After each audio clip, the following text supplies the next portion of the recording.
जिनकी भी संपत्ति के ऊपर कब्जा हो रखा है, जिस भी प्रॉपर्टी के ऊपर कब्जा हो रखा है, मकान, दुकान, प्लॉट, कृषि भूमि, तो उन सभी का यही कहना होता है कि हम हर तरह के रास्ते अपना के थक चुके हैं। पुलिस थाने और कोर्ट के अंदर हमने कई सारे चक्कर लगा लिए हैं। चक्कर लगा लगा के हमारी जूतियां चप्पलें घिस चुके हैं, हमारा समय और पैसा बहुत ज्यादा बर्बाद हो चुका है। तो हम थक चुके हैं। हमें ये आशा हो गई है, हमें आइडिया लग गया है कि अब हमें हमारी संपत्ति बिल्कुल भी नहीं मिलेगी। ये संपत्ति उस कब्जेदारी की होने वाली है, क्योंकि कानून हमारा साथ ही नहीं दे रहा है। वो कानून को खोजते हैं। तो दोस्तों, आज मैं आपको बताने वाला हूं कि 1 अप्रैल से आपके लिए एक ऐसा कानून है, एक ऐसा प्रोसीजर है जो हमेशा के लिए आपकी संपत्ति से कब्जे को हटा देगा, रिमूव कर देगा। कभी भी आपकी संपत्ति के ऊपर कब्जा भविष्य के अंदर हो ही नहीं सकेगा। वो कब्जाधारी है, उसकी कभी हिम्मत ही नहीं हो सकेगी। उसको तो हटाया ही जाएगा, पर वो भविष्य में कभी भी कब्जा नहीं कर सकेगा। तो बहुत ही महत्वपूर्ण ये वीडियो होने वाला है, आपके फायदे का वीडियो है। बस आपको अंत तक वीडियो को देखना है, कहीं से भी स्किप नहीं करना है। और इस चैनल को अभी तक सब्सक्राइब नहीं करे हैं तो सब्सक्राइब भी कर दीजिए और साथ में बेल आइकन को भी दबा दीजिए। तो चलिए शुरू करते हैं। तो दोस्तों, आज मैं आपको बताने वाला हूं कि जो आपकी संपत्ति है वो 2 तरीके की संपत्ति होती है। या तो आपकी वो पुश्तैनी संपत्ति है, या फिर आपने खुद ने अपनी मेहनत की कमाई से संपत्ति अर्जित की है, या फिर आपको गिफ्ट वगैरह के अंदर भी वो संपत्ति मिल सकती है। तो ऐसा तो बहुत कम होता है। तो आज मैं आपको बताने वाला हूं कि सारी जिस भी तरीके की आपकी संपत्ति हो, बहुत ही महत्वपूर्ण और बहुत ही कीमती संपत्ति है। आज के समय के अंदर उसकी कीमत बहुत ज़्यादा है, बहुत ज़्यादा उसकी वैल्यू है। तो उस संपत्ति को आपको जरूर प्राप्त करना है। इसके लिए आपको क्या करना है? इसके लिए यह है कि आपके पास में बस एक प्रूफ होना चाहिए, एक सबूत होना चाहिए, जिससे आप ये साबित कर सके कि ये संपत्ति आपकी है, आप ही के नाम से है, आप ही इस संपत्ति के रियल ओनर यानी कि असली मालिक है। बस ये जो बंदा कब्जा करके बैठा है, ये इनलीगल तरीके से बैठा है, अवैध रूप से बैठा है। वैध इसके पास में कोई भी हिसाब नहीं है, कोई भी इसके पास में ऐसा प्रूफ नहीं है जिससे साबित कर सके कि ये संपत्ति इसकी है। बस ये जरूर साबित हो जाएगा कि ये कब्जाधारी है, ये कब्जा करके इस संपत्ति के ऊपर बैठा है, इसको हड़प रखा है, इसको छोड़ नहीं रहा है। तो इसके ऊपर कानूनी कार्रवाई होनी चाहिए और ये संपत्ति फिर से मुझे वापस मिलनी चाहिए। तो इसके लिए आपको क्या करना है, बस यही मेन बात मैं अब आपको इस वीडियो के अंदर बताने वाला हूँ। वीडियो बहुत ही महत्वपूर्ण है। बस मेरी रिक्वेस्ट ये है कि आपको वीडियो को कहीं से भी स्किप नहीं करना है, बिल्कुल अंत तक देखना है। पूरी जानकारी अब मैं आपको अच्छे से समझाने वाला हूँ। तो दोस्तों, अब मैं आपको बताने वाला हूं कि अपने देश के अंदर एक नया कानून आया है, एक नया प्रोसीजर आया है, BNS की धारा 111 उपधारा 7।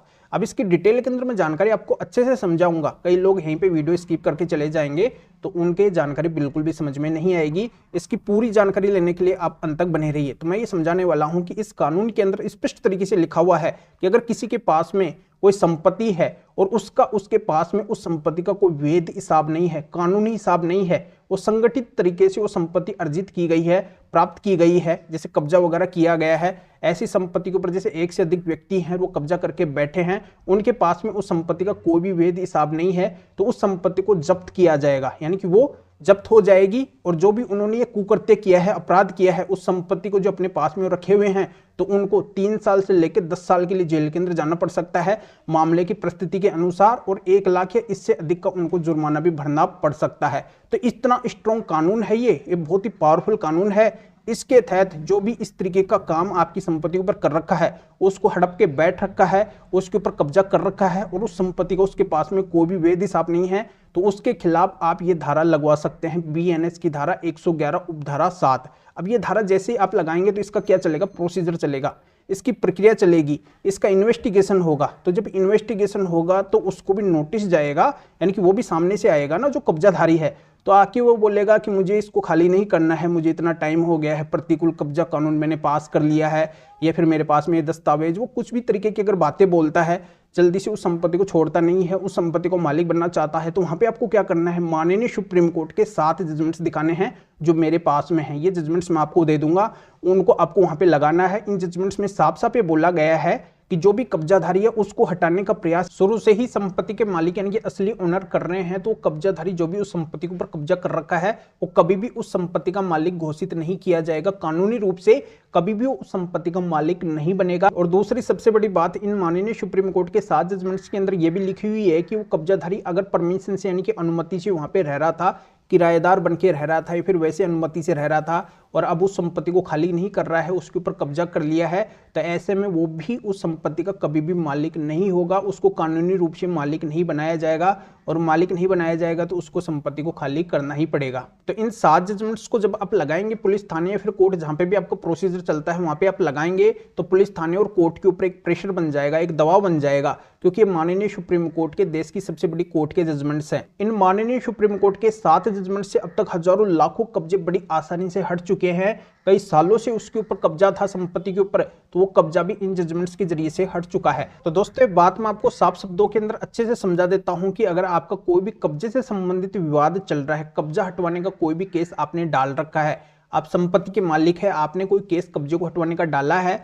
या फिर जो कब्जाधारी वो अपनी साइड से अपनी तरफ से कोई केस वो डाल रखा है, तो ऐसे तमाम किसी भी तरीके के केस के अंदर अगर आप ये माननीय सुप्रीम कोर्ट के 7 जजमेंट्स लगाते हैं तो पूरा मामला आपके पक्ष के अंदर आने की संभावना हो जाएगी। ऐसा हुआ है, लोगों को फायदा मिला है, तो आप भी इस तरीके से फायदा उठा सकते हैं। चाहे कोई सिविल मामला है कब्जे से संबंधित, या फिर कोई क्रिमिनल मामला है जो भी मैं नए कानून का बताया हूं, चाहे ऐसा मामला है या पहले से कोई कब्जे हटवाने का मामला है, या फिर केस चल रहा है, या फिर आने वाले टाइम के अंदर चलने वाला है, हर तरह के केस के अंदर जाके, ऐसे कब्जे से संबंधित मामले के अंदर, यानी कि केस के अंदर जाके आपको माननीय सुप्रीम कोर्ट के 7 जजमेंट्स जरूर लगाने हैं।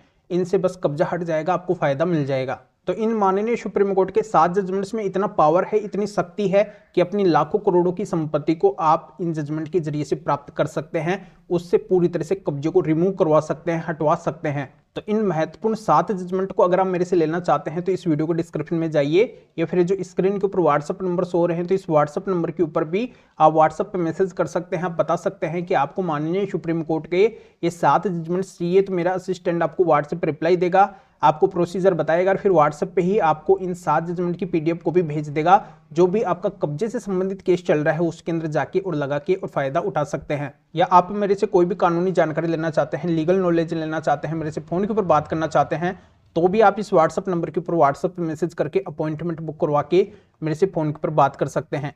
तो अभी इस वीडियो को लाइक भी करें और शेयर भी करें, जो और लोगों का भी इस वीडियो से भला हो सके, वो भी अवेयर हो सके, उनको भी कानून की जानकारी मिल सके, ये नॉलेज मिल सके। तो फिर आगे मिलेंगे आपसे नए वीडियो नए टॉपिक के साथ में। आप सभी का बहुत बहुत धन्यवाद।